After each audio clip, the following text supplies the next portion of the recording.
Hey guys, welcome back to First and 10 over here on Clueless Gamers. I'm your host Pete, joined as always by my co-host Brian. Brian is back. I guess it's not always Brian because I recorded an episode without you last week, but it is so much better when you are here. I'm so excited to get kind of your thoughts, as you parse through the wild card and the divisional round especially, and then give a preview here for the NFC Championships. Of course, every time I turn around, Brian, we were talking about before we went live, there's another head coaching firing, and then subsequently a head coaching spot is filled with another either assistant or former head coach or something like that. So there's been a lot of news. This is the most head coaching firings I can ever remember in one offseason. It was 10 it has now been up to after today. So there's a lot to talk about, a lot on our plate. But with all that, Bri, I welcome you in. I welcome you back. How are you, man? And God, I can't believe I'm even alive after yesterday. Oh, I needed to text you after that game to God. check in on you because Thank you. you talk about one of the more insane games you'll ever see, highlighted by the play, of course, that everybody who watched the game knows. It was just insanity, sheer insanity, and a lot to break down from that entire game and a lot to break down from four games that we saw this weekend. It was a very good divisional playoff overall. The one outlier, the Saturday night game, which was just a total trouncing. But the playoffs have featured a lot of crazy games so far, a lot of late lead changes. So you'd have to say through the first two rounds, we've seen a lot of craziness for sure. Yeah, we've certainly been entertained. Even, I know obviously the NFL doesn't care about my blood pressure, but oh my God, I really thought I was going to die yesterday. But we'll get to that in a little bit. Bri, you weren't here, as I said. And, we're going to kind of talk about the wild card games as we go on and kind of reference things in terms of coaching firings and moves that happen. But we really want to focus on the divisional round for you guys. And, of course, you heard some of my wild card thoughts, a few days ago if you guys are, listening to the podcast. I want to get your thoughts because I recorded on Saturday night. I kind of gave my thoughts as kind of an instant reaction to the two games on Saturday night, particularly as you referenced the game that actually came down to the wire in the Broncos and the Bills.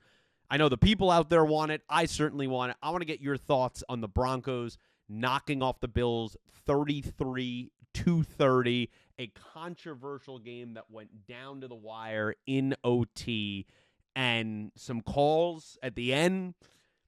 You have an opinion one way or another on the pass interferences, on the interception play that happened. I just want to get what you thought as the game unfolded.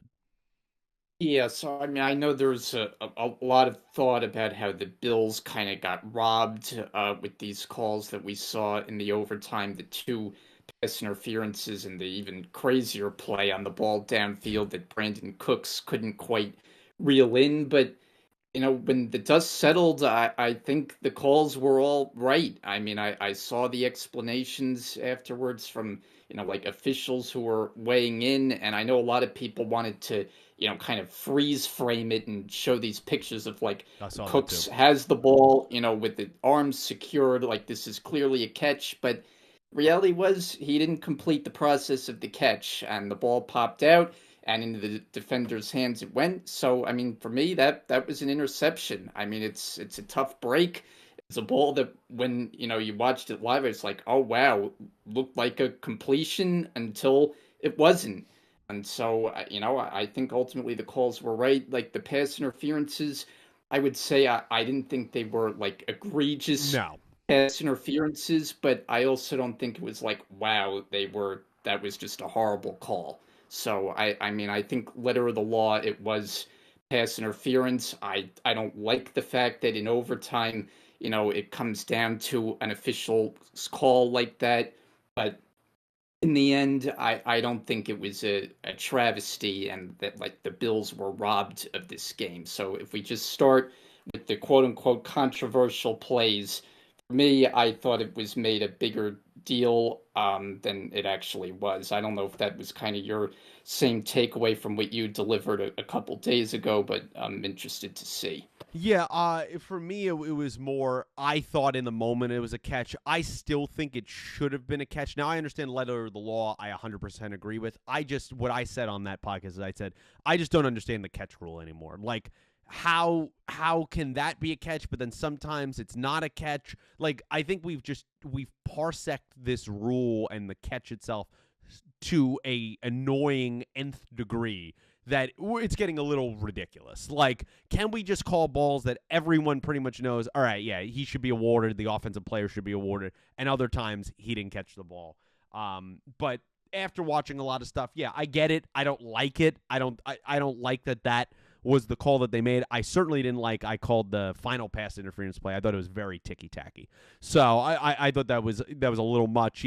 The play before on Johnson, he was 100% holding, and Bosa also added a roughing the passer, right? So those were both justified. You just never want to see a game come down to 53 yards of penalty yards on the final drive for the Broncos that decides who goes to the AFC Championship. So it was unfortunate. At the end of the day, my big takeaway, Brian, I want to get your thoughts, was I said a lot of people are afraid to say it, and I don't know why, in media areas that are way, way bigger than our tiny little podcast. But to me, this game's on Josh Allen. He had 4 turnovers. He played poorly.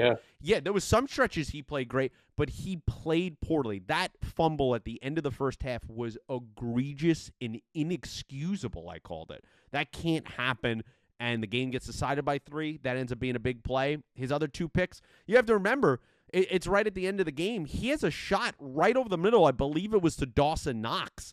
He throws it high. He had a shot to maybe put the dagger touchdown in, and none of that other stuff in overtime even matters.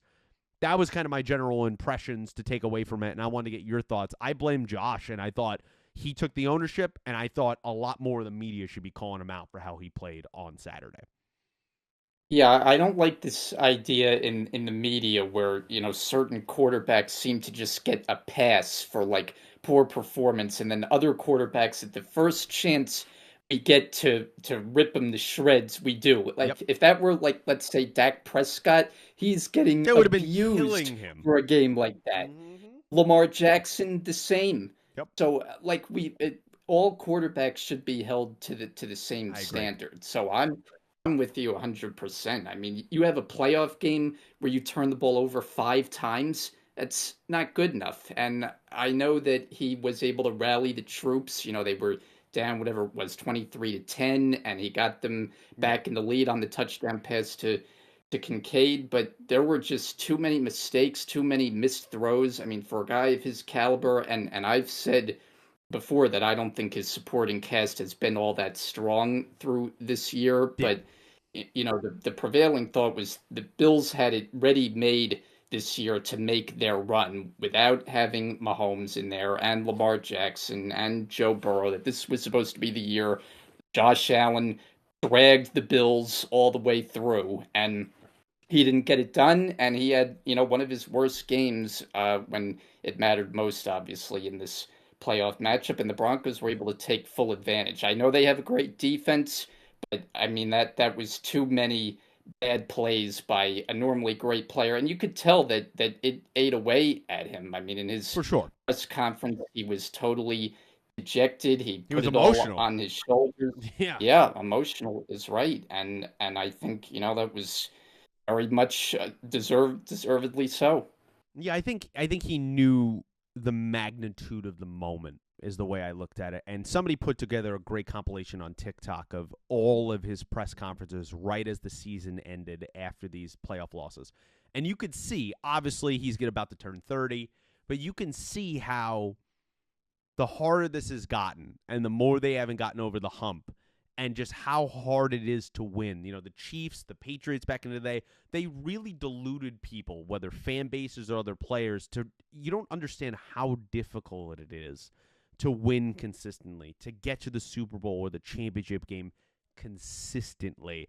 And every clip of him, he kind of starts off Allen where, he's sad about it, but he's like, oh, we're going to be back here. And as the years and years go on, you could see him being more and more depressed until on Saturday he's downright crying and emotional. And I have no problem with him crying. I think, that whole idea of, men can't cry, I think is always ridiculous. But I think he knows now he's about to be a father.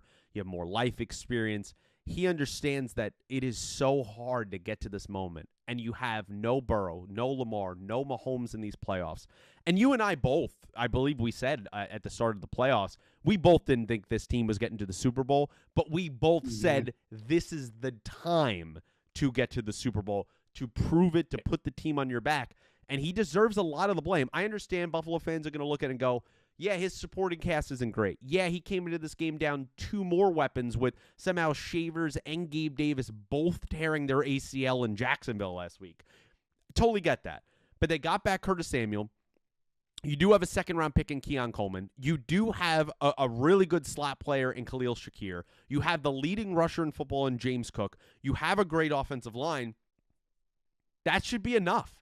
It should be enough against, the Broncos, where you were right in there, where their defense is really good, but I don't think they're on Seattle's level.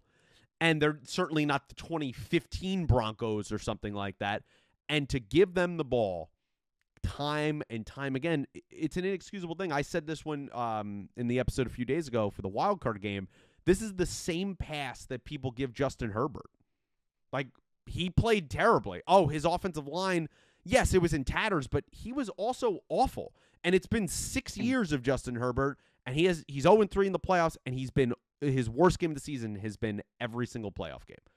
So at some point, like, we've been on this, I feel, especially with Herbert, where we've been saying for years, why is everyone protecting him? Why does the media decide some players deserve all of the blame in the world, even if it really wasn't their fault, especially in the playoffs, and other players, they just get infinite passes no matter what. It's never their fault. They can play atrociously. Just the team just wasn't built around them. BS. He's the reigning MVP of the league. This is not the Niners Seahawks game. This is not a blowout. It's a close game that he turned the ball over 4 times. There has to be some accountability to that. Yeah, I'm with you 100%. And I mean, I think it kind of segues into the news today that I certainly didn't expect. I mean, I would say I was surprised, not shocked, just because, it's the NFL landscape that we're in, where, it's a result-oriented business, and they didn't get as far as they wanted to this year, and so Sean McDermott loses his job. I mean, do I think it's the right move? I don't. I don't think it's the right move, and I'm surprised that they not only do they retain the general manager Brandon Beane, but crazy. give him promotion, which is insane. So, to me, it's diabolically insane. And if I were to pick one, I would rather have McDermott. 100%. Right. So, like, we talked about the receiving group. I saw, like, a list of the receivers over the last few years that, like, Beane has signed, and it's all just a laundry list of retread names. Nobody. So, I'm perplexed that they went that route, and I feel for Sean McDermott, who obviously has done a terrific job there. Yes, he hasn't gotten the team fully over the hump, but I don't know that you bring in another coach. And I saw somebody say, oh, this lines up for Brian Daboll. You're telling me Brian Daboll is a better coach than Sean McDermott? Come on. I mean, that is total nonsense. No, I get it. I think if people are just going back to, when he was the coordinator there and he helped turn Josh's career around, it's like, great.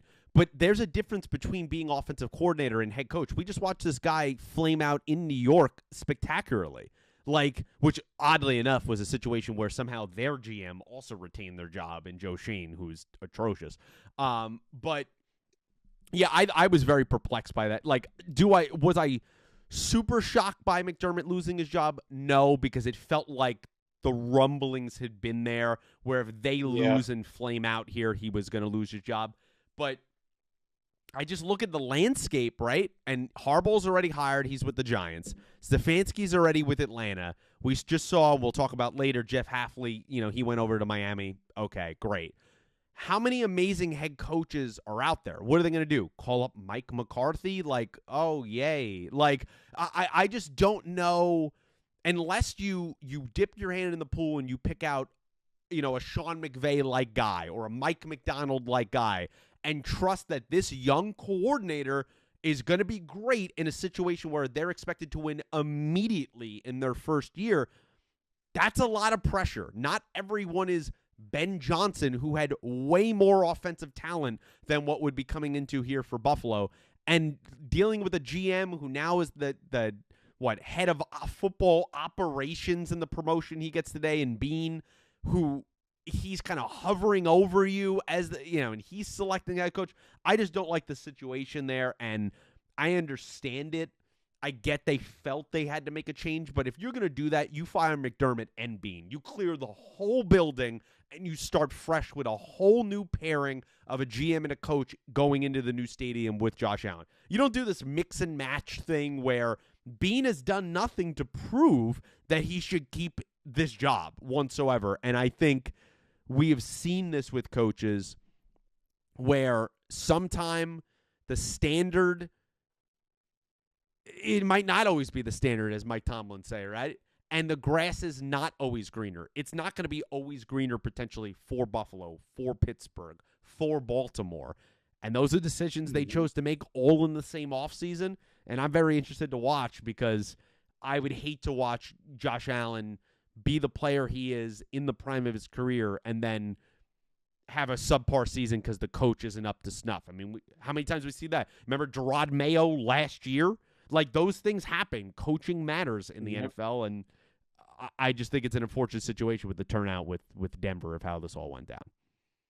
Yeah. I wonder, Joe Brady is kind of another hot head coaching candidate who they have in-house. I wonder if he gets a look as head coach, but that'll be a very interesting hire to come. But finally, on the Broncos and Bills, before I give my thoughts on the trouncing, which we're not going to spend too much time on with the Niners and Seahawks, got to get to the unfortunate news with Denver that they're going to play an AFC title game without their starting quarterback. Obviously, just a terrible blow. I mean, for a player who's played every snap this season, and to not get a chance to play in the title game is just brutal. I believe they said it happened the second to last play there in the overtime. I mean, he still finished the game. There was no sign in his post-game interview that anything was amiss, but then Sean Payton announces afterwards a broken ankle. So, I mean, that had every NFL fan, quite shocked to hear that went down.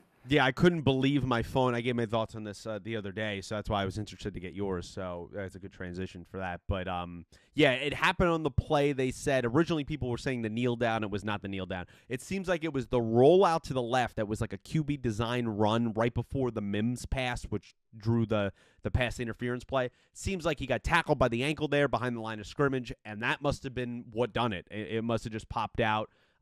He does have a little bit of a history of lower body injuries dating back to college. So, maybe it's just a little bit unluckiness. Maybe it's just the way his body kind of is constructed. But I've never seen anything like that where he gives the post-game interview. Then I saw afterwards they gave an alternate full body shot of the post-game interview, and you could clearly see him putting all the weight onto his other leg.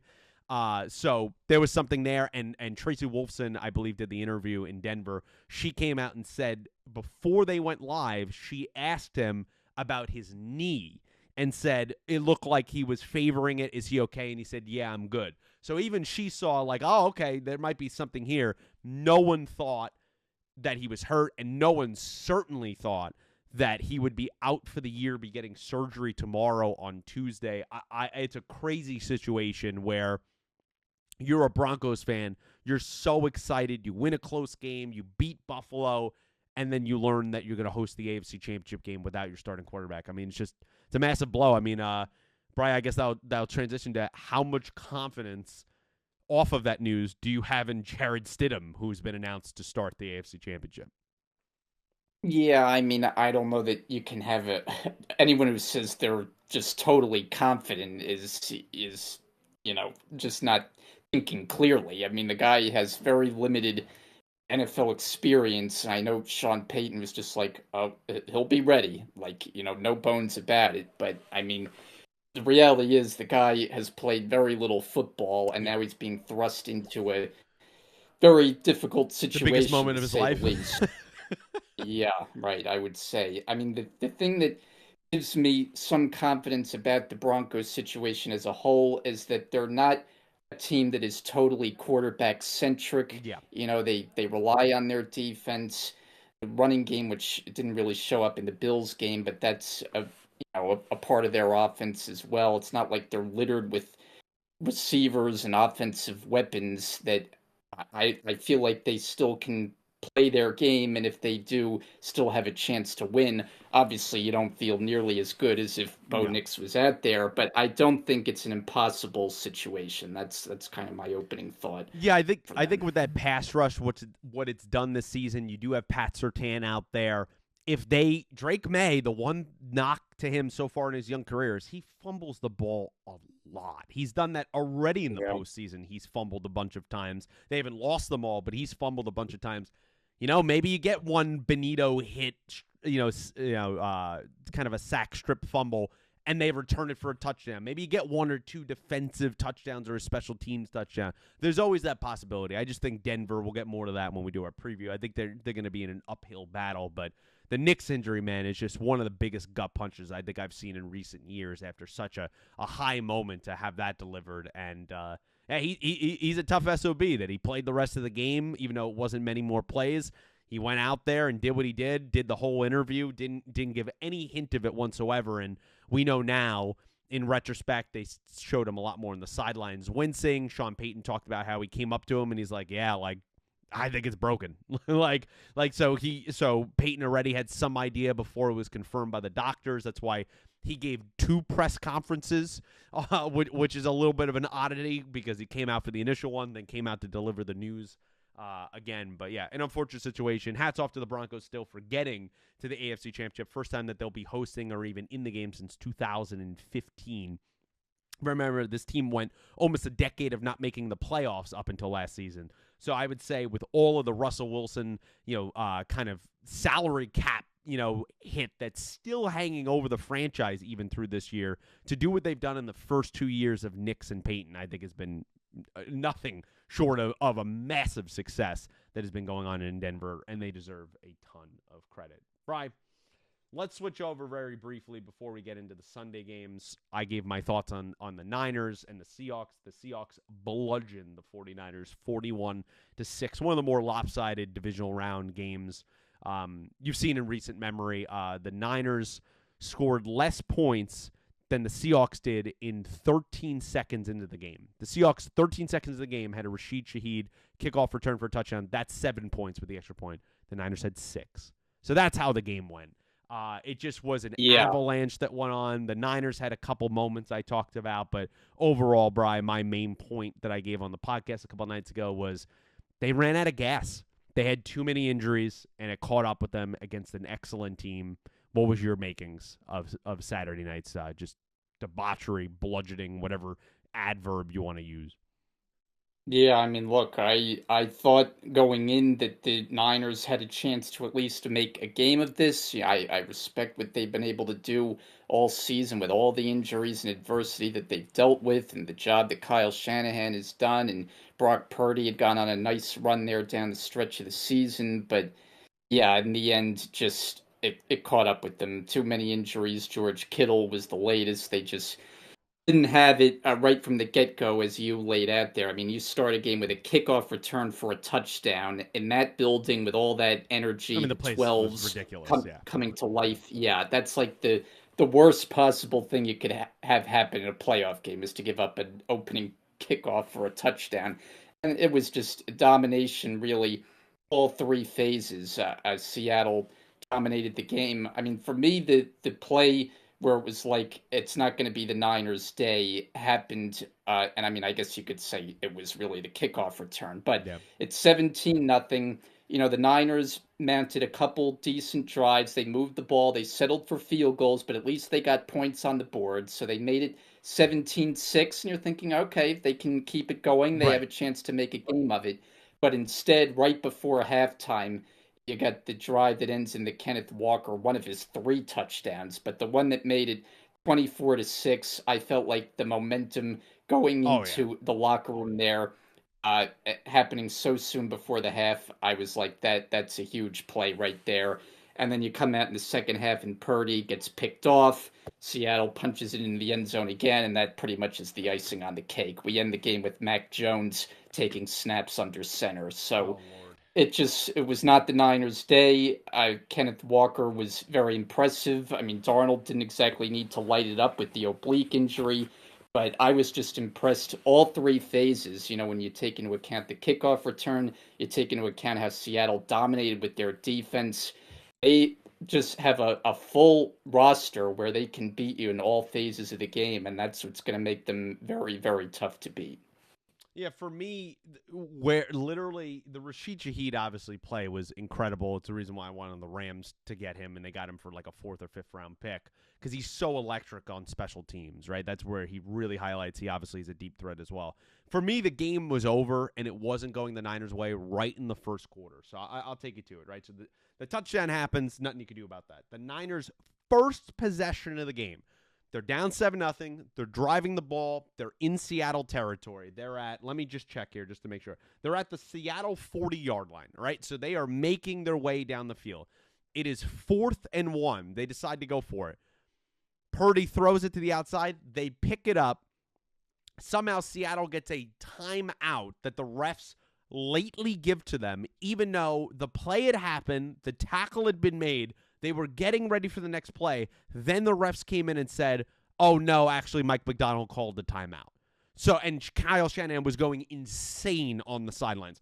Yeah. Right when that play happens, and then the next play, I think, was a use check fumble, and they turned it over. And I went, yep, that's it. Game's over. Like, it is not their day. The refs are not going to go their way. They don't have it. They're not going to be able to overcome plays like that where they got the play, Shanahan drew it up perfectly, they would still be driving inside the 40-yard line, chance to make the game 7-all. As soon as that happened and they turned it over on downs and they fumbled it, I went, yep, back it up, call it a day. Like, the game's over. And even when it was 7-0, I knew it was over. And then, kind of the avalanche continued. And then, yeah, I felt like you when it was 17-6, and I was like, maybe, you never know. Maybe they do something here. And then they just couldn't get it done. They ran out of bodies. They didn't have enough. I mean, this Seattle team is well rested. They're excellent. I've been saying it all season before the season started. They're great, man. Mike McDonald's a great head coach. He's a great defensive mind. You saw what he did in those couple of years in Baltimore. You're seeing what he's done in these couple of years now in Seattle. And, yeah, it's one of the more lopsided ones you think you could ever witness. Yeah, yeah. I mean, I think that the defensive play is what really stands out. I mean, they may not be the Legion of Boom era in the secondary, Yeah. but top to bottom, this defense might be better than, the Legion of Boom defense that we saw years ago. I mean, this defense can really get after you. The former Jet Leonard Williams has Yeah. been a beast for them. So they've got a lot of playmakers everywhere, and the Shaheed move is obviously critical. Getting him at the trade deadline and hasn't made much of an impact on offense, but as a special teamer, he's an ace. So yeah, they're going to be very dangerous, obviously, in the game coming up that Yeah. you'll have your eyes on, and everyone else will as well. Yeah, I saw a lot of Seahawk fans complaining in a lot of the comments and stuff like that from the national media videos and stuff about why are they not talking about the Seahawks? It's like it's not that no one's talking about the Seahawks or not talking about the Seahawks because we think they're bad. They might be the best team in football right now. But what is there to talk about? They annihilated their opponent in the divisional round. How many different ways can we praise them? What's interesting to talk about? Like at some point, they killed them. They were excellent. There's nothing more. At the end of the day as well, the only thing I will say is I understand you could say, oh, well, he didn't have to do much. Sam Darnold threw 112 yards in this game. And if you look at the last 2 months now, we've been on this, he's really kind of getting carried. He's really not played that great. He either played downright bad, mediocre, or he hasn't in this game had to do much at all. So that is something to watch for. It's something I'm keeping my eyes on in the Rams game of like how much does his past history with the Rams carry over to the comeback that they had? Because otherwise, these last 2 months of the year, I really don't think he's played well at all. Brian, let's go over the more interesting Sunday games. And we first start in the early game. The Patriots knock off the Texans 28-16. This game, only a 12-point game. It was a pouring, then sleeting mess. The weather in the two Sunday games was awful. It is football. That's what happens. Sometimes I really like that. But if you're a fan of the teams, it's tough to watch. 8 combined turnovers in this game, Bri. Call me a hater, and I'll turn it over to you because I'm also interested for us to both give our thoughts here because I haven't given my thoughts on these games. Call me a hater. I think the Patriots are good. I just don't think they're that good. Like, I really don't. Like, they have a lot of lapses in games. The defense gives up a lot of yards. They had the stat in the game. Goal to go inside, like, the 5 to 10 yard line. Offenses this season against the Patriots defense have had a 95% success rate. That's atrocious. Like, they don't wow you on special teams. Drake May cannot hold onto the ball. They can't protect him. The running game is very hit and miss. I don't know. I just like they're solid, but at the end of the day, I'm going to give them all their flowers in the world. But they have the easiest schedule in football. The 2 playoff games they've played, both quarterbacks have been atrocious with terrible injured offenses and offensive lines. And on the offensive side of the ball with the MVP Drake May, I think he's played 2 kind of subparish games so far here in the playoffs. I know Patriots fans, it's illegal to say that. The Barstool sports guys of the world and everything that's all Boston-centric. I don't think they've played that great, especially on the offensive side of the ball. This game to me was more about the regression massively of C.J. Stroud. What was your take on this game in this slop mess up in New England?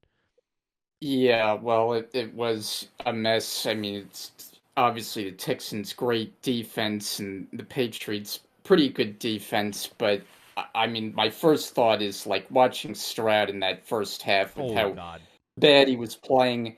I mean, I was saying it before I even looked at any reaction online. I was like, they got to at least consider making a switch I here. said the same exact thing at halftime. I was like, look, he's your future. You got to give Davis Mills a shot. He's lost. He has no idea what's going on. 4 first half interceptions, and it was like there wasn't even a thought make the move by DeMeco Ryans. And I mean, I get it. You want to believe he's your franchise quarterback, but you have to have the philosophy that sometimes it's just not your day as a quarterback, and you got to go to the quote unquote bullpen. And in this case, you have capable backup who has shown he can win games even this season.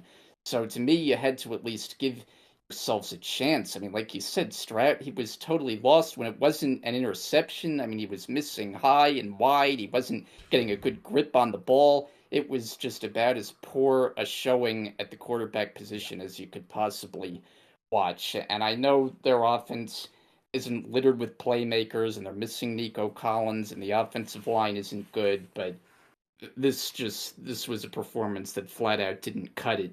And I agree with you that New England hasn't played their best in these playoffs. They have 2 wins to show for it. I'm still somewhat impressed that the defense has allowed a combined scoring total of less than 20 points when you add in the 3 Chargers and 16 for Houston. So they're getting it done there. I would have thought they would have been better offensively, but, the playoffs are a different animal. Drake May has not been great. I would agree with that. But for me, the biggest thing was that Houston's defense did all it could. I mean, they were turning the Patriots over. They were giving themselves a chance, and Stroud just kept throwing it away. I mean, at some point, you just cannot make up for that number of turnovers. Yeah, I had the same exact thought. I saw a stat during the game where it was like, I think he's the first quarterback ever to have 5+ picks and 5+ fumbles in 2 playoff games. I mean, we talked about it. I talked about it a little bit with the wild card performance. Like, because they ran away there at the end against the Steelers, and that defense really picked it up. They had 2 touchdowns in the fourth quarter defensively. Lost in that game is Stroud was terrible against Pittsburgh. He was not good, and to watch that first half in New England. In the rain, I get it, and they lost. They had no Nico Collins. They lost Schultz. Then Woods was in and out. They lost their left tackle. Remember, Tank Dell didn't come back this year. They had all of these things going against them, but Davis Mills kept their season afloat. And in that moment, when you have a historic defense potentially playing, they were playing great. They were turning the Patriots over 3 times. How do you not look at those defensive guys and goes, we owe you one. We owe you a change right now because there is no pulse to this offense. It's dead. And we need to do something. You don't know how many times, now they're 0-6, the Houston Texans as a franchise in the divisional round, only team in the NFL who have never reached any championship game whatsoever.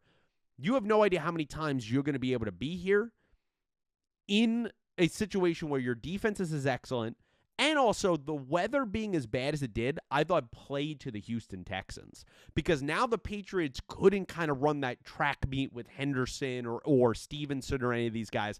The game was bogged down. It was muddy. It was disgusting. And that's exactly how Houston's defense wanted to play. So when you have that going for you and the game is 21-16, it's a 5-point game. How do you not make that change and give some spark to the offense? Because you never know when you're going to be back here and when your defense might potentially be as good as this defense was. I thought it was I understand the loyalty part. I understand the part that you're afraid to crush a guy's confidence. I get that. I think Stroud would have been fine. And I think if they won the game, you could have started him in the AFC Championship game next week. Sometimes I think whether the media the way it is or the athletes themselves, sometimes you gotta show a little mental fortitude. You can't just crumble and be like, oh my God, let me put on a hissy fit. My coach got rid of me. He benched me. I hate him. I want to get traded off this team. You suck, dude. Like, you sucked in that game. It was not your day. It happens. And in other sports where baseball, basketball, where we could pull guys right off the floor, they start the next game. You didn't have it. That's okay. We saw it years ago in a college football championship where Alabama switched from Jalen Hurts to Tua in the middle of the game, and it allowed them to win a national championship. I don't see why D'Amico couldn't have made that move, and I don't understand. I think C.J. Stroud could have got over it. He would have been fine. He took responsibility after the game, but, it's hollow, man. It doesn't mean anything. He could have had 8 picks yesterday. That's how bad his passes were behind receivers. He looked scared, a deer in headlights, couldn't even grip the snap. It was just the 2 games they played, it was a disgusting performance from C.J. Stroud. And, Brian, I got to kick it to you on the larger aspect of it. Great rookie year. These last 2 years have been bad, Bri. They've not been good, and Houston is still won in spite of him. Got to a playoff game, won a playoff game, losing the divisional round. They did the same thing last year. What do you think of C.J. Stroud going forward, and how do you get him to go back to the player he was as a rookie? Well, I mean, I think clearly you have to improve the talent around him. You have to hope for better injury luck, certainly. I mean, the fact that they've lost as many key players as they have has certainly played a role. I mean, look, I don't think he's going to be an elite quarterback at his best. I mean, the rookie year looks like the anomaly at this point. Yeah. I mean, I believe he can be a winning quarterback. He's gotten the team to the divisional round. You'd like to be able to see them take the next step. They certainly have the defense to do it. But he's going to have to improve. I mean, that's all there is to it. Like, his play these last 2 years has not been good enough, and especially in these playoffs. I mean, the game against the Steelers was clearly masked by how well the defense played, and the 30 points. I mean, a lot of that was the defense, and a lot of that was in the fourth quarter. I mean, that game was 7-6, like deep into the third quarter in the wild card round. So, yeah, I mean, I think he has a lot of improving to do if they're going to get to the ultimate goal, which is to win a Super Bowl, of course, or for the first time in franchise history, get to the AFC title game. But they've got a long way to go because their quarterback needs to improve by leaps and bounds, and it better start quickly because, it's a team that's built to win now with the defense that it has. Yeah, he finishes the game 20 for 47, 212 yards, 1 touchdown, 4 interceptions. Just a pitiable performance, and the Texans go down once again. Brian, before we switch to the final game, I did want to give a little bit of just shadow and love here on the Patriots. You have a game where, yes, Drake May, another 4 fumbles in this game. He loses 2. He gets sacked 5 times. But my opinion is, as much as being a little bit of a hater as I am, I don't want to hear any more Patriot fans acting like Drake May has 0 weapons. You saw the catch Kayshon Boutte made. He has Diggs, who's still a really good player. He has an excellent tight end in Hunter Henry. He's got 2 good young backs.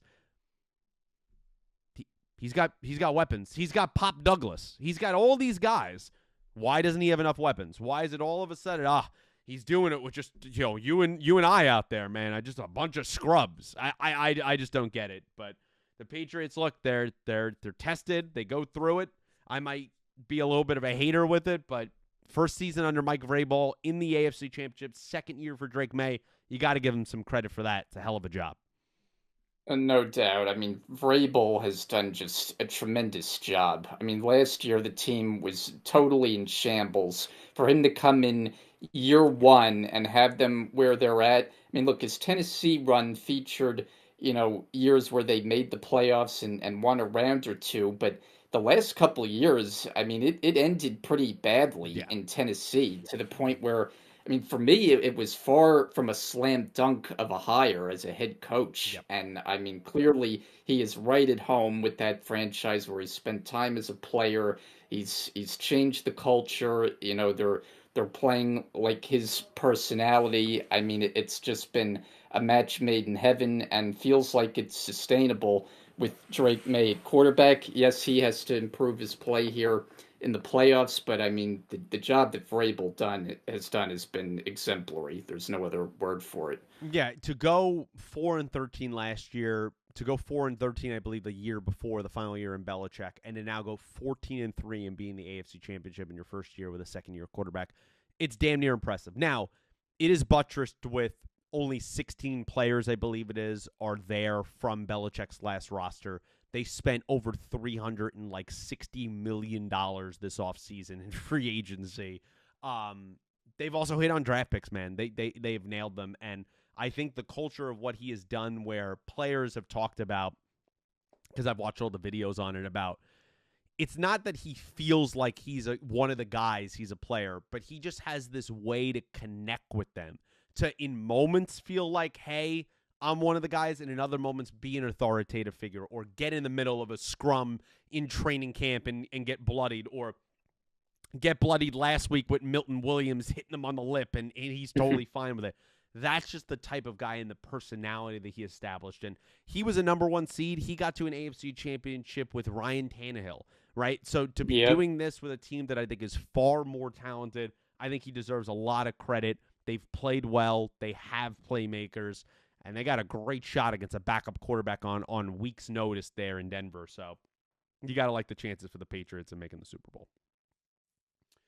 Bri, let's go over to the Sunday game, the final game, Rams and Bears, where I'm surprised I'm still alive, to be totally honest, after this game. The Rams knock off the Bears 20-17, the second overtime game of the divisional round. Of course, the first one being Denver and Buffalo. Bri, I'll be honest with you. I said go Rams. I was hoping I was wrong. I picked the Bears. I just thought they would have the momentum. I thought the weather talk was a little overblown, but I just felt like this Rams secondary against all these offensive weapons could be had. And God, I give my hats off, man.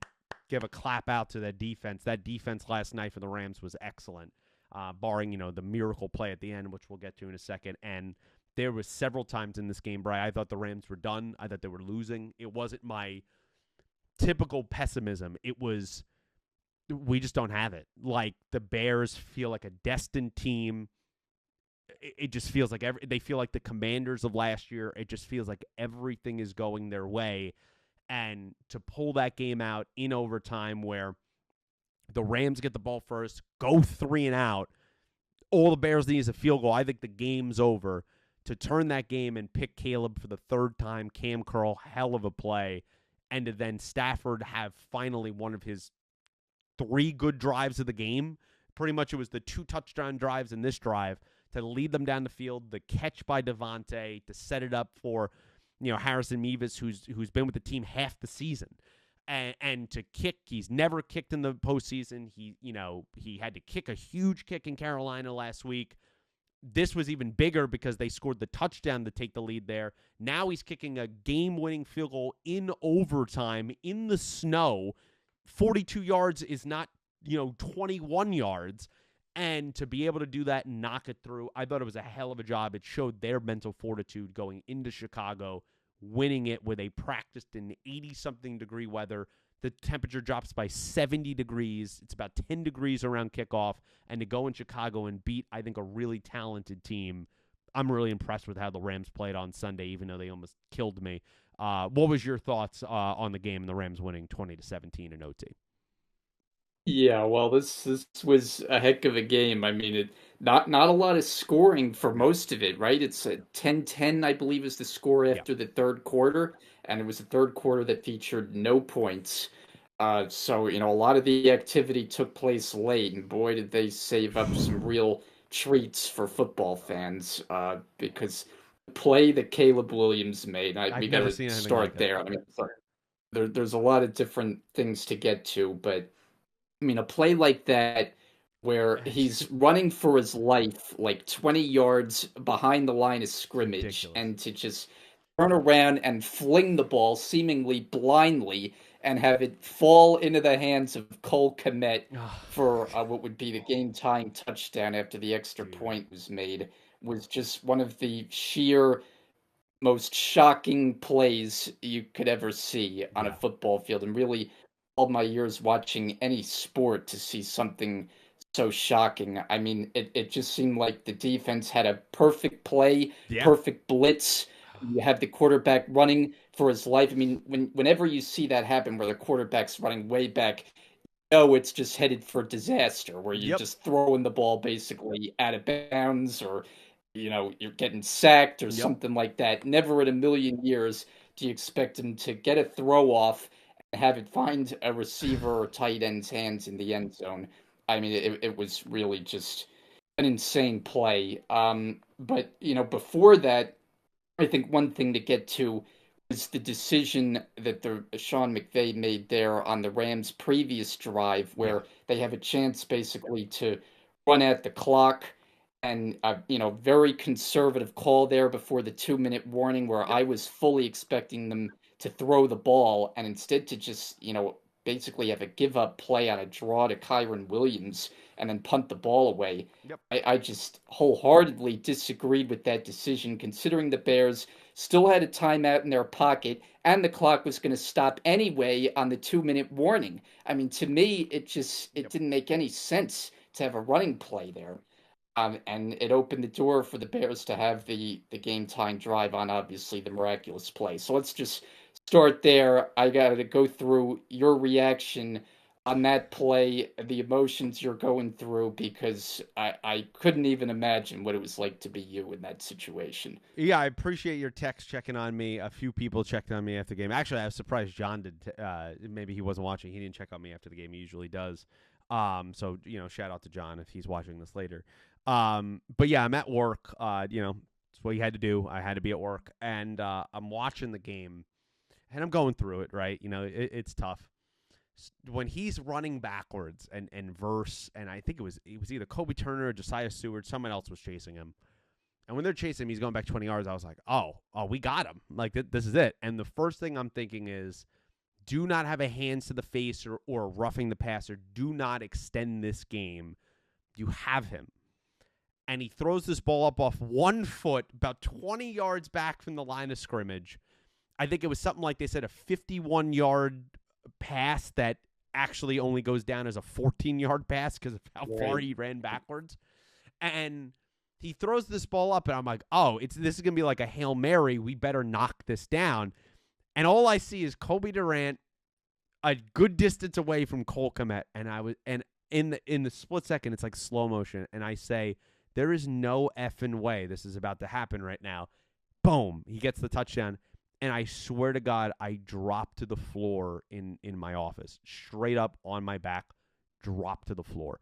And, my coworkers were looking at me, and I couldn't believe what I had just watched. And it felt like the Rams season was over right there, because it felt like what has killed the Rams all season long has been blowing these games at the end of the game, especially when the offense had a chance, to your point, and I'll get to that in a second, to ice the game, and McVay never ices the game. He's terrible at that play calling. It's one of his Achilles heels, and it gives the defense the ball back. And I was like, look, I wasn't even mad at the defense in that moment because I was like, the only reason we're in this game is because of the defense.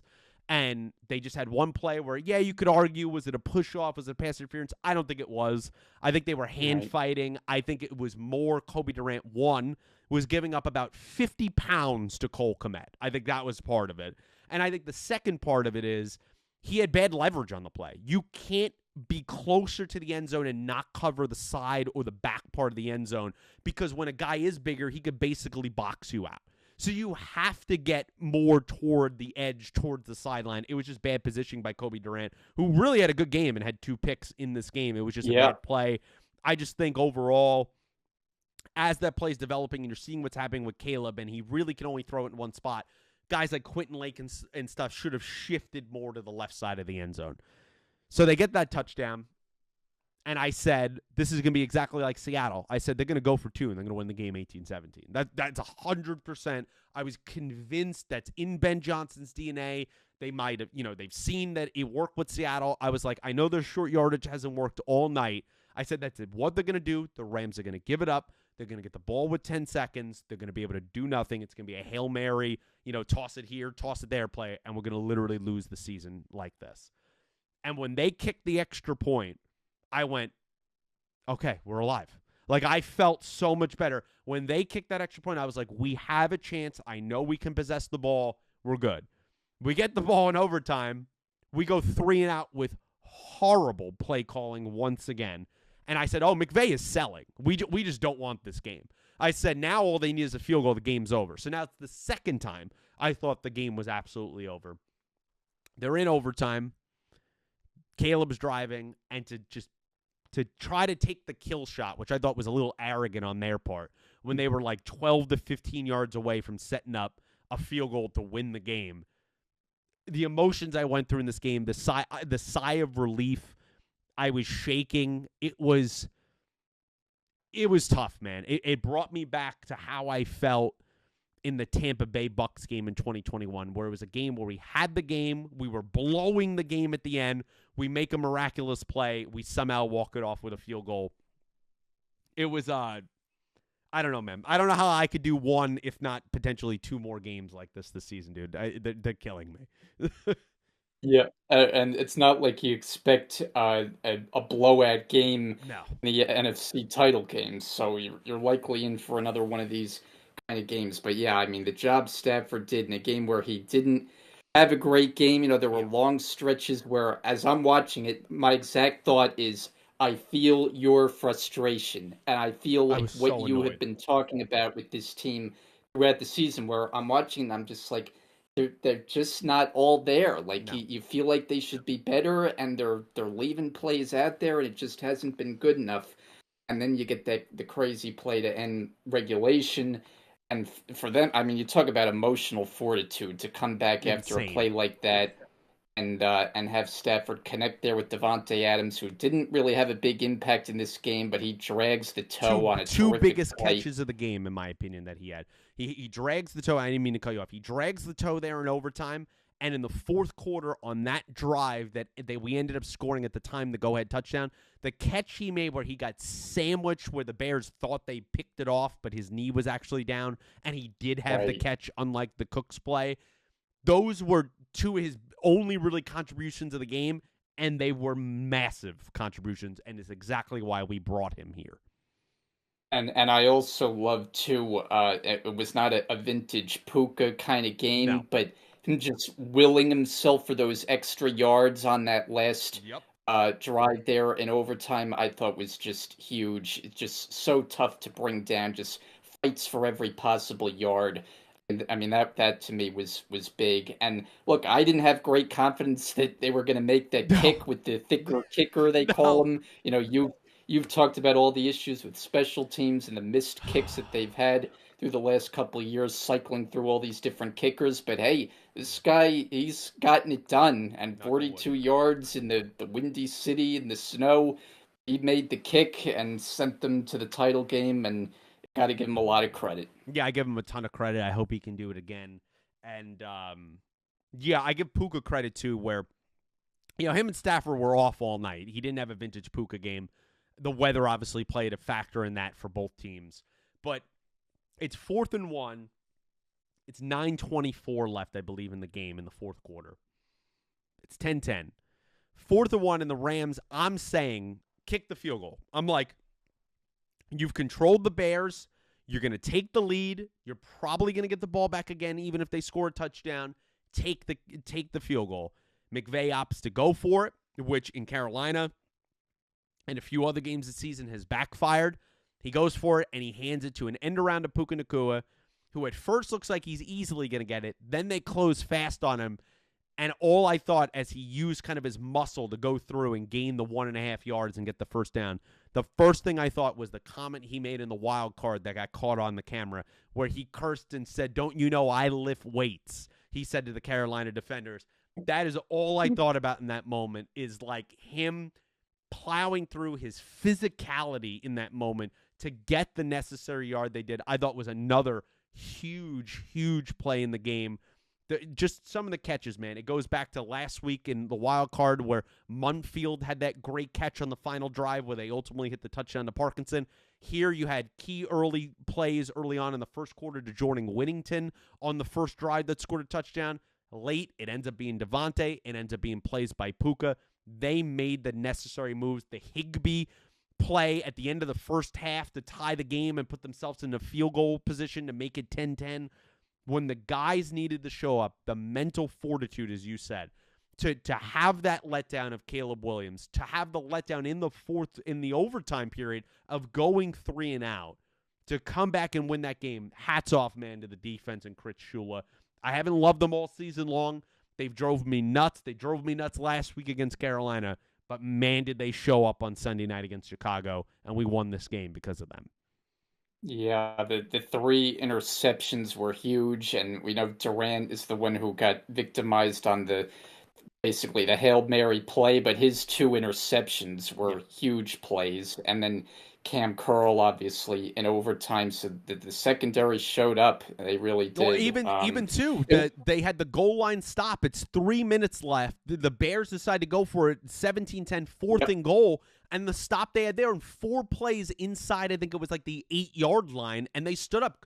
Quentin Lake, great to have him back. He came back last week. That hit he had on Swift on 3rd and goal, we flipped him up in the air, and he kept him out of the end zone. Like him and Josh Wallace, those guys, they deserve all the credit in the world, man. And I know Seattle's going to be a different beast, and we'll get to that. But before we get off this game, Brian, I just want to say, here's the 2 play calls, and I understand your frustration because I was feeling it the same exact way. The Rams have the chance to ice the game after they're up, right?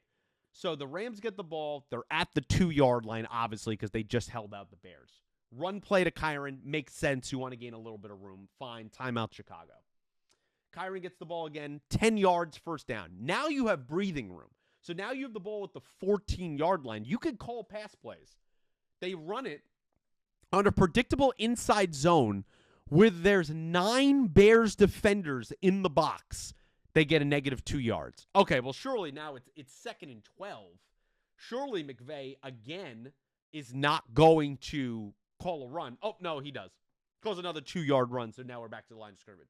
So now it's 3rd and 10. Chicago used their second timeout. Devontae comes back into the game. You have the 2-minute warning, as you mentioned. Why not just go for a pass play? What's the worst thing, obviously, would be throwing an interception there. But if you're that afraid that you can't trust the potential MVP of the league to not throw a pick there, then you don't deserve to win the game. That's just plain and simple. You don't deserve to win the game. And I thought it was super conservative. It allowed, they end up getting, 3 yards out of that play.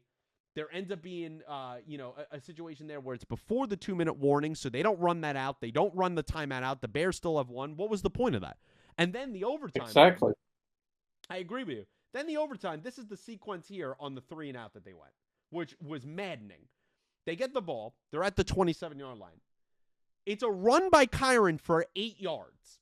So it is 2nd and 2. You could have anything you do. They run it with Kyren for 1 yard. Okay, you tried it again. No problem. 3rd and 1. They have beaten you to the ball all night long, which Brisker had an insane game. All night long, their Yeah. speed is beating you. Why call a crack toss play to Blake Corum to the left on 3rd and 1 made zero sense to me. You know they're faster than you. You know your guards are not going to be able to get out there. Steve Avila makes a non-existent block. He was lost in no man's land. Why would that be the play call you call? And they lose 2 yards and give Caleb back the ball, and as we covered, the rest is history after that. McVay took accountability for it, but you know what? I've heard that line time and time again. At some point, his Achilles heel he has to get over. And this play calling, especially around the run game to close out games late, is going to get them beat. And I hope he recognizes that for once and goes into that in the NFC Championship game. I agree with you. I thought those 2 drives were maddening, and it almost cost us the game. Yeah, and I thought, even just stretches through the guts of the game early before we saw all the craziness. I'm watching them on offense, and my exact feeling was like in alignment with how you've been describing, your frustration, where people are calling this a Super Bowl level team and they're the Super Bowl favorites and all this, and where it just feels like something isn't all there. Something's missing, and in the end they got it done. You give them credit. Now they take a step up in weight class, and we'll see how it goes. Before we get to the picks or anything, I just want to get your quick thoughts on what you thought, the Bears' season overall, their future that it looks like, because in my opinion, it looks pretty bright with Ben Johnson and Caleb Williams. What'd you kind of think of in the first season of the 2 pairing there? It ends here in the divisional round. What's kind of your thoughts there? I think there's clearly a very bright future there. I think the best thing you can say about them is they were never out of a game this year. I mean, how many come from behind wins did they have? Games where 7, I think. didn't look good for long stretches, and clearly Caleb Williams established himself as the guy for that franchise. He showed that comes up big in the clutch, which is a huge trait to have as a quarterback. And for me, as they improve the talent around Caleb Williams, and especially on the defensive side, where yes, they got a lot of turnovers, but it wasn't a great unit. They didn't spend a lot of money on the defense last offseason. If they use their resources there and continue to build up Caleb and what they can do on the offensive side of the ball with Ben Johnson calling the shots, I think this team is really turned a corner big time. I mean, they were lost for quite a while, and they now have their answer at quarterback and coach, and that's the 2 biggest things you can have as an NFL franchise. I think they're in very good shape going forward. Yeah, I've been a critic of their ownership and the stuff that goes on with Kevin Warren in the office, but if they could keep a lot of that stuff out of there, and Ryan Pace, he's made better draft picks than Joe Shane or Bean has up in Buffalo, and I think a lot of people call for his job. Look at this offense of guys that caught the ball yesterday. Loveland, Moore, Rome, Monungai, Komet, Burden, Zacchaeus, and Smythe. It's a pretty damn good offense. That's a pretty damn good offense. They came into this game. They lost, I believe, Braxton Jones at left tackle. He'll come back for next season. He had a season ender against Green Bay. You like what this offense could if Caleb could complete the quote-unquote layups, I think the sky's the limit for this guy. I think he has MVP-level talent. Like, I think it's there. He has the clutch gene. He has all those moments. It's about, everyone talks about the completion percentage. To me, it's about in some of the early moments of the game, not constantly having to come back because you couldn't make a 7-yard out route. Those are the things that need to be improved. But I think their future is bright, man. The rebuilding in the offensive line. You expect their defense. Dennis Allen, I think, is a hell of a defensive coordinator. We saw that last night. I would think right now it might be a little too soon. It might be prisoner of the moment. I think right now they're the favorites in the NFC North next year. I just think the way that the Lions' couple seasons have ended, they got a bunch of injuries. They're kind of all over the place. Can Goff get it done in the moments that they need him to get it done? And then the Packers feel like a mess a little bit right now. I don't know what they are. They're another very injured team. And the Vikings, I do not believe in J.J. McCarthy. So it feels like the Bears, could this be a lightning in the bottle? Could they end up being the Commanders of next year where they win 5 games, right, and they come back down to earth. Maybe, but I just feel like there is more talent, more stability on this team than last year's Washington team, and I think they played a great game, particularly defensively last night. They ripped my heart out until I was able to put it back in again. And I got nothing respect for that organization and that team. And I thought all their fans, for the most part, were pretty classy. You know, we had some fun about the weather stuff over the week here when the Rams were playing them. But totally different response, I think, than how the Lions handled success. And my hat's off to them. I think they had a fantastic, fantastic season. Bri, let's get, after we get out of those games, let's get to some of the news. We talked about Sean McDermott getting fired, the situation there. He leaves 98 wins. He leaves 8-8 in the postseason. Going to be tough to replace. The other news that dropped about a half hour before we started recording is former Packers defensive coordinator Jeff Hafley, who had a great defense when Micah Parsons was there and a kind of subparish defense when he was gone, now gets the head coaching gig in Miami. He's down there taking over for recently fired Mike McDaniels, who got fired a little bit late into the cycle. They got rid of him a few days after the season. What's your take on Hafley getting hired there and just overall the jobs that are open, right? Because I didn't get your thoughts on Stefanski going to Atlanta. We now have Harbaugh going to the Giants. And then we have 7 other openings to fill, which we'll get to in a second. Out of the 3 coaches that have gotten hired so far, because I don't think we got your thoughts on even the Harbaugh stuff, how are you feeling about the 3 hirings in Harbaugh, Stefanski, and now Hafley so far this offseason? Well, yeah, I mean, I think you have to start with Harbaugh. It's the big name, the long tenure that ended in Baltimore, and clearly there was a lot of storylines there with the Harbaugh agreement. Finally, officially coming to terms. There was talk that it wasn't at the finish line, that there was language in the contract that needed to be finalized, and we learned recently that it had to do with that Harbaugh wanted to report directly to owner John Mara rather than the GM Joe Schoen. Wow, that's weird. Wow, no one saw that coming. Right.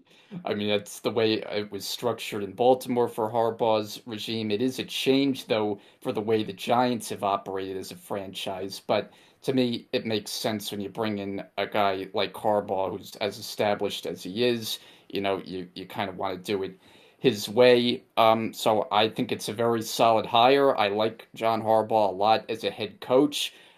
Do think some people have probably gone a little bit overboard thinking that this is a lock to be, what the Patriots have been this year. Yeah. I don't necessarily see it that way. Me either. I could see the Giants, being a 9-win kind of team. I think that would be a big step forward. But for me, they still have a lot of holes on that roster, a lot that still needs to get right before I believe that they're, all the way back. But, when you consider all the head coaches that they've had since Tom Coughlin left, it has not been a successful group, to say the least. Yeah. And so now you get Harbaugh. It really does feel like new sheriff in town, kind of new era in Giants football. I don't think anyone's really going to quibble too much about that move. I think it's very solid. And the funny thing is we kind of expected Stefanski was going to be the guy for the Giants. He winds up with Atlanta. I think solid. I would rank them like the 3 that you laid out to me. It goes Harbaugh 1, Stefanski 2, Hafley 3. I mean, for me, Hafley, it's kind of nondescript. He did a good job as the Packers defensive coordinator. He was a head coach at the college level, I think Boston College.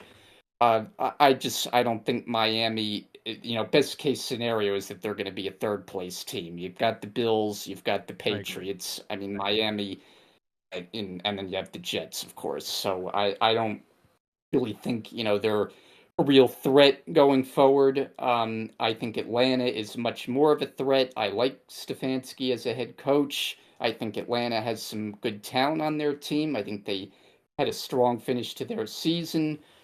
So I think that could be a good fit there. Good offensive mind. They need to get more out of Michael Penix Jr., but I would be on board with that hire. So, that's kind of the way I rank the 3 that we discussed there. Yeah, I 100% agree. I just think with Hafley, it's going to be an uphill battle. You've never been a head coach in the NFL. 46 years old. Okay, not too old, but you're playing in Miami where, look, Tua got benched at the end of the season. He's really not that good, right? You're having Tyreek Hill come back, who was a problem in the locker room the last season or so. He's coming off a major, major leg injury. Okay, he's there. And then you have a defense that's not physical. The nature of the city, as we've talked about, it's hard to get guys to focus. It's hard to get guys to be physical when you're living an 80-degree life with all the nightclubs. It's tough. And I just don't know. You have some pieces. You have a Waddle. You have an Echan. You have stuff like that. Even like Ollie Gordon I like and all these guys. But I just don't know how they expect to contend with the other two juggernauts potentially in their division. Atlanta feels like, look, the NFC South is just a joke, and I said this on Saturday, and any one of those four teams, I would not be shocked if they win the division next year. Like, it just feels that open. And I think it depends in Atlanta on quarterback, as most of these things do. Kirk Cousins, how much does he have left? I don't feel like he has a lot left. And Penix, this is his third knee injury dating back to college. And even when he was playing, Bry, I don't feel like he was really the guy. They have a lot of talent. So I think that's a major question mark. And now with both the GM and the head coach in Terry Fontenot and Raheem Morris being relieved of their duties before they hired Stefanski, he has no connection to Michael Penix. He didn't draft this guy. The GM's not there that drafted this guy. I think that's something to watch. I would not be surprised if Penix gets moved. He's certainly, in my mind, going to be in a QB competition with more than just Kirk Cousins leading up to next season. I like the hire. I think they have talent. I don't know how much you can respect Atlanta because they just never get over the hump. And even when they're good, we remember them for 28-3 in the Super Bowl, and they never get over the hump. So I agree with you in the rankings itself, and then with all the other job openings, now 7 other job openings, a bunch of interviews going on. I'll say this, I'll get on my soapbox again, especially as one of the 4 remaining teams here in the Rams. You should not be allowed to interview if your team is still in the playoffs. The Rams last week had 3 of their offensive coordinator, their defensive coordinator, and their passing game coordinator all interviewing, including about less than 48 hours before the game they just played against Chicago.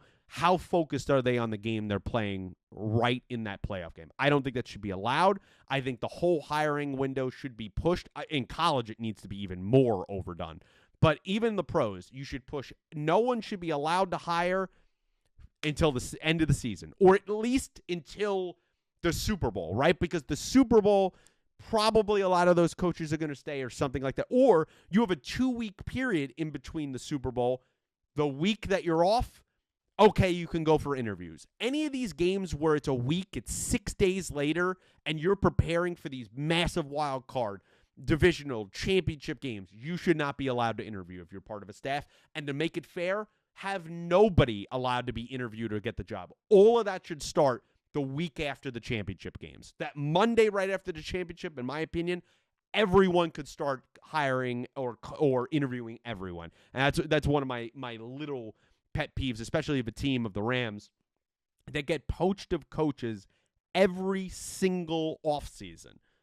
I want them focused on what they're doing right now, not worrying about their next job. Out of the jobs remaining, after I get off my soapbox there, Brian, I don't know if you agree with me on that. What remaining job do you think is the most attractive? We have Arizona, we have Baltimore, we have Pittsburgh.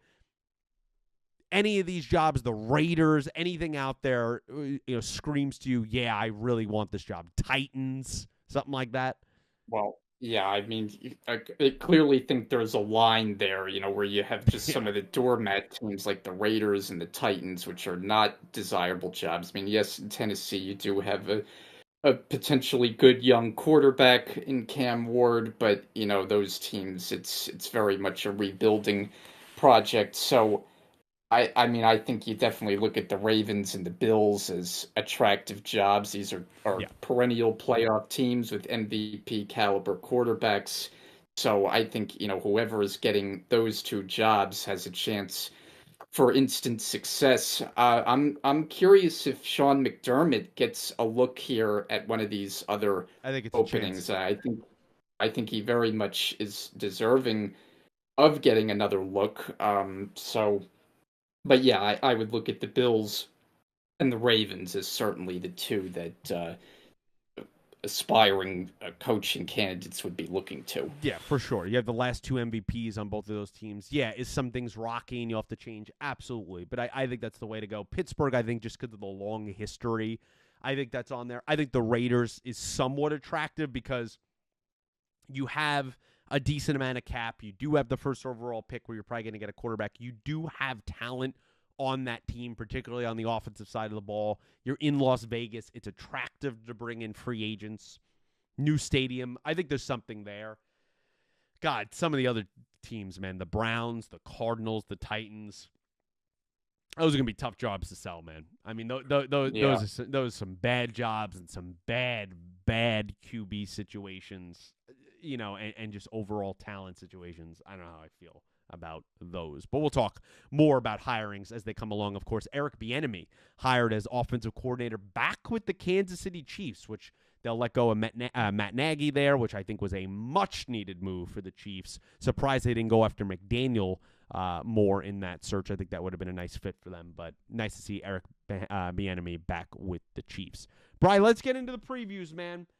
The championship games are here, man. I can't believe it. The first one kicking off 3 o'clock on Sunday.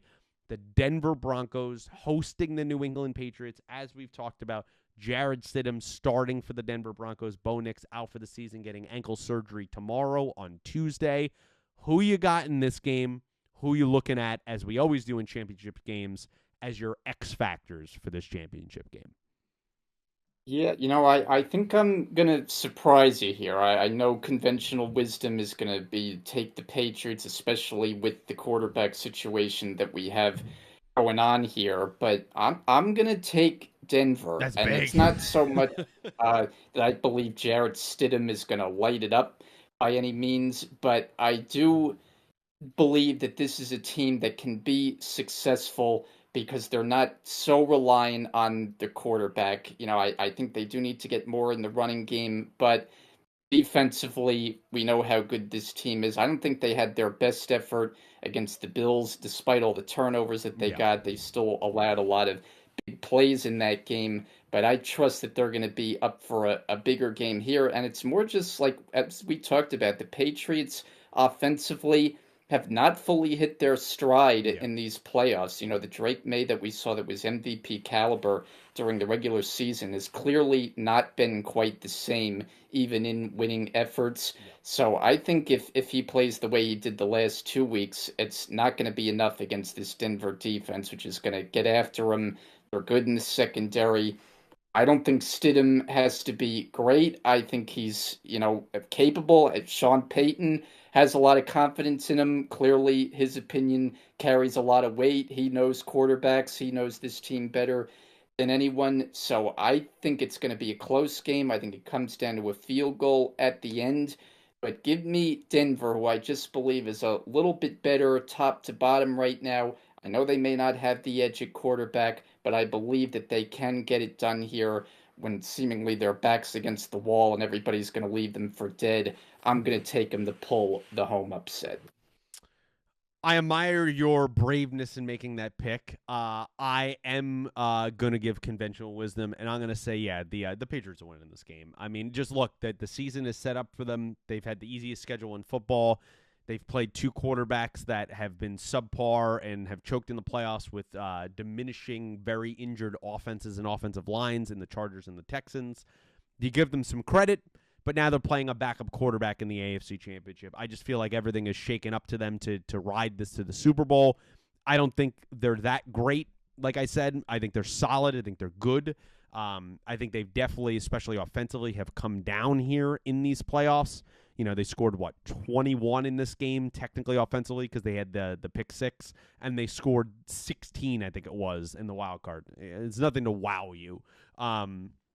I think they're going to play better. I think they're going to win this game probably by 10 points or so. I respect that Broncos defense, but barring a special teams touchdown or a couple defensive touchdowns, I just think the Broncos, where their offense I don't think is that explosive. They don't have too many crazy weapons, I think, of perennial guys that you could count on outside of Sutton, and he had a bunch of drops in that Buffalo game as well. And now you're asking Jarrett Stidham, who was once drafted by the New England Patriots in the biggest game of his life with less than a week of preparation, to be like, yeah, go out there and win the game and take us to the Super Bowl. I don't think this is a Nick Foles situation, and I think it's a little bit fairy tale-ish. I'm rooting for the Broncos for sure, because I do not want to see the Patriots dominate another decade or two.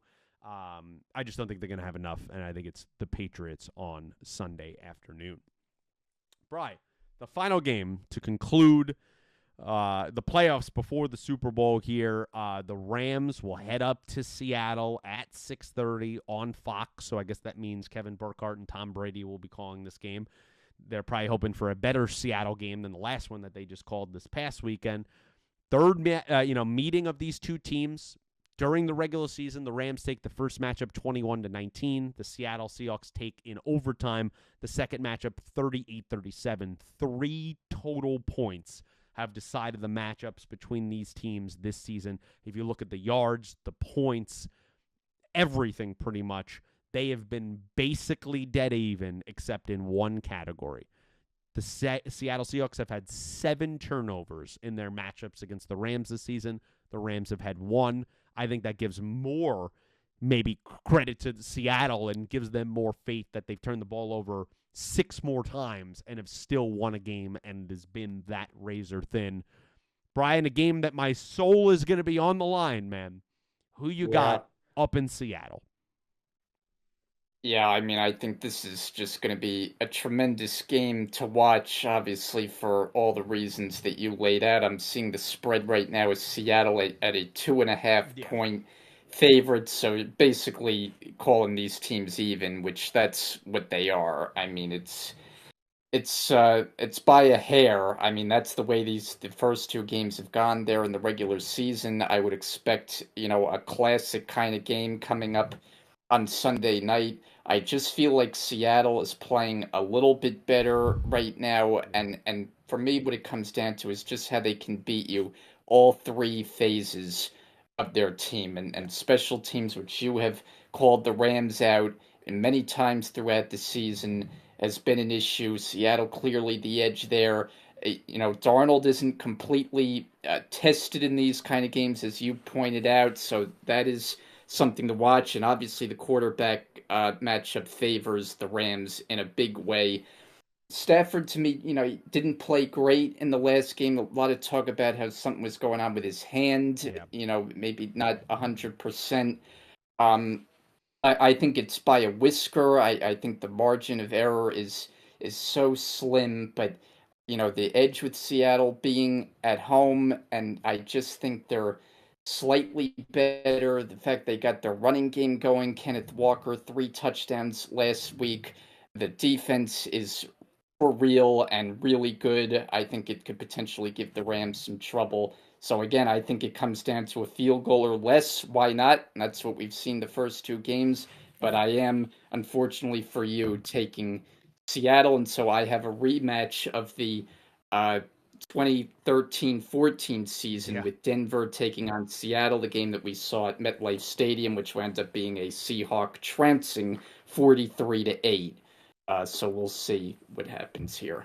Yeah, that would be a crazy matchup. It'd also be crazy if the Patriots win and then you get a rematchup of the 2014-2015 season in that way, which of course ended on the goal line with Malcolm Butler and the play heard around the world where they did not hand the ball off to Marshawn Lynch. So I think that would be very fascinating. Well, I got to look back at the tape, but this could be the first time ever this has happened. We're disagreeing on both championship picks. I'm taking the Los Angeles Rams in this game, and call me a homer. Bri, you know me. If you've been watching this podcast, ladies and gentlemen, a long time, you know I am very hard on this team. I just picked against them last week.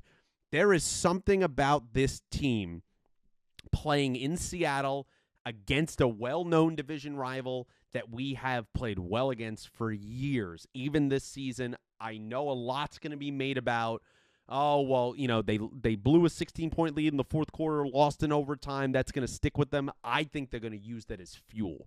And I think McVay, after calling a bad game this week, I think he has it in him to call a great game. I think that they are healthy at the right time. They have enough at the right time. I think they learned from that. They've heard all the talking from not only Seattle fans, but the Seattle players, even former Ram Ernest Jones talking after the game a month ago when they won, saying, "Oh, we were laughing at them. He was talking a bunch of crap." They had a lot of guys talking smack.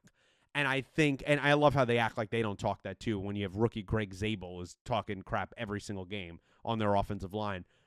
That's the nature of this rivalry. I think it's going to be a fantastic game that's going to come down to the wire. It's not going to be good for my blood pressure or health. But I just have a feeling that at the end of the day, the MVP or should be MVP in Matthew Stafford in this offense and the defense coming off the confidence of the way they just played in Chicago, I think they're going to get over the hump. They're going to win this in the last second, and the Rams are going to head to Super Bowl to potentially, if I'm right, meet the Patriots for yet another meeting of those two teams. There's just something about it, man. I like that they're not favored for the first time in these plays. I love that they're the underdogs. I love that everybody loves Seattle, says they're unstoppable. This defense is amazing. Well, I watched the Rams have over 500 yards of offense the last time they played this team without Devontae Adams and without Kevin Dotson. Guess what? They got both of them back in this game. Last time Matt Stafford threw for 457 yards against this vaunted Seattle defense. And I think they are very good. I'm not mocking them that way. It's a little bit of playfulness. But I think that they have enough to get over the hump here. And remember, the Seattle Seahawks, as they announced today, without in this game Zach Charbonnet tore his ACL. That was the one bad thing against San Francisco. That's a major offensive weapon that they won't have on that side of the ball. It'll be all on Kenneth Walker. I just think that the Rams have a great shot in this one. I think they're feeling good. It's going to be better weather, even though it'll still be crappy. It's going to be better and warmer than it just was in Chicago. I love them to go on the road and win a nail-biter and head to the Super Bowl. No, I love it. I love the confidence, something that I rarely see from Yeah, you. So it's very much a change of pace there. I just feel like the Rams are going to have to play significantly better. You for know, sure. they can't play the way they did against Carolina and hope that that's good enough. I mean, they had to pull these games out in Carolina Yeah. and Chicago. To me, they're going to have to elevate their game, play their very best to get it done. Not saying it's out of the question. I think it's going to be a heck of a game. I just think right now Seattle just a tiny bit better, but it sets up to be really a terrific game. I'm Yeah, looking forward to it. I think Seattle is excellent. I just think you could look at they didn't play their best and they pulled it out in one way offensively, one way in defensively in these two playoff games. But you could also use that as fuel that hey, we know how to win anywhere in any way and we know this team really well. And you know what? I think somewhere in the back of their minds those Rams defenders and hey, I might eat these words next week and that's totally fine. I think somewhere in the back of their minds they know I don't think the Sam Darnold guy is that guy. I don't think he can make that play to go to the Super Bowl. He's been carried for almost the last 2 months. He made a couple plays against us when we played him a month ago. We're going to give it back to him. And I saw a lot of promise from the secondary in this last game, and I think I'm more amped to see what they could potentially do against JSN and Raheed Shaheed. The big thing that they got to clean up in this game, Bri, is special teams. Special teams, the punt return with Raheed Shaheed in the first matchup, well, the second matchup, but the first matchup with him a month ago, that was the killer. It was the momentum swing, the backbreaker. If they could clean up their special teams, not miss kicks, which they also missed in that Seattle game, I think the Rams could be in a solid position. Right now, 2.5-point favorites, you said, for Seattle. 5.5-point favorites the Patriots are over Denver in Denver, which speaks to the lack of Bo Nix. But guys, that's our thoughts here on kind of wrapping up a little bit of the wild card, but mostly the divisional round games, talking some head coaching news and all that. Brian, it was so great to have you back, man. I appreciate it. I love when you're here, obviously. I wouldn't want to do this with anybody else, and I'm so glad that you're back, and I'm sure a lot of people feel the same way that are watching this. Any final thoughts before we get out of here tonight? Well, we're just going to dip quickly into the college ranks because we've got a national championship game going on as we speak with True. Indiana, who's just seemingly been unstoppable all season long. But hey, we've got a game Good game. as it stands right now. They're early in the third quarter. I just watched as Miami ripped off a long rushing touchdown. So 10-7, Indiana and Fernando Mendoza on top, but a close game. Indiana, who blew the doors off Alabama and Oregon the last 2 weeks, looks like Miami's going to give them all they could handle. Should be a good finish here to the national title game. Yeah, I think that's a good kind of segue for your segment at the end of these shows. I will say, not surprising, Miami's defense is excellent. There's a lot of NFL future athletes on there. I thought the one interesting thing that was leading up to this game that I saw some people talking about was they asked Carson Beck about, like, oh, he's the quarterback for the Miami Hurricanes. Are you going to any of your classes, or did you finish those up? And he's like, oh, I've been done with classes for 2 years. And this is like his 5th or 6th year of eligibility that he's playing. I mean, even just the nature of him in general, not trying to call the man out, he even looks older. He does not look like a college athlete.